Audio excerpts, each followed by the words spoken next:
It's amazing how strongly people feel about that. You see, I'm talking about cutting taxes. People go like that. Talk about transgender. Everyone goes crazy. Who would have thought 5 years ago you didn't know what the hell it was?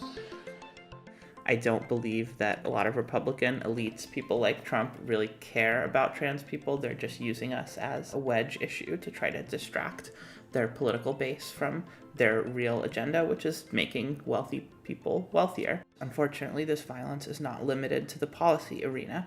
In the years since the Deadly Pulse nightclub shooting, we have lost at least 25 lives to anti-LGBTQ violence in the United States, including the 5 lives lost at Club Q in Colorado Springs last November.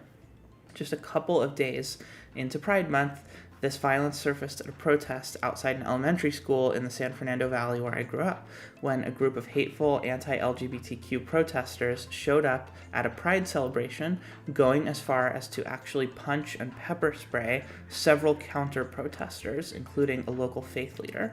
If another authoritarian Republican manages to take office, whether it's Trump, Desantis, or someone else, they will use incidents like this as an excuse to crack down. They will mobilize the millions of brainwashed, gun-toting people who want us dead in a campaign that will make January 6th look like a cute opening act. And then they will use the violence in the street as an excuse to impose martial law, trample over posse comitatus, and end democracy as we know it. Not because they're upset about trans people, but because they recognize it's the only way to keep the wealth and power they've consolidated in the face of popular opposition. One of the chief handmaidens to the billionaire authoritarians attempting to usher in a Christian theocracy is Matt Walsh, a right-wing talking head who has openly called for the execution of doctors who provide gender-affirming healthcare. And yes, I'm going to quote him here so that nobody can deny this is what the right wants.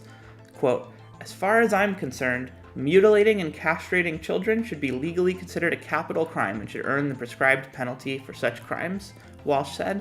"But if we can't have that, then prison will have to suffice." Unfortunately, this escalation is kind of working for them. We've gone from large corporations threatening to pull out of states for passing bathroom bills to giants like Target and Starbucks actively retreating from the conversation to mollify fascists like Walsh.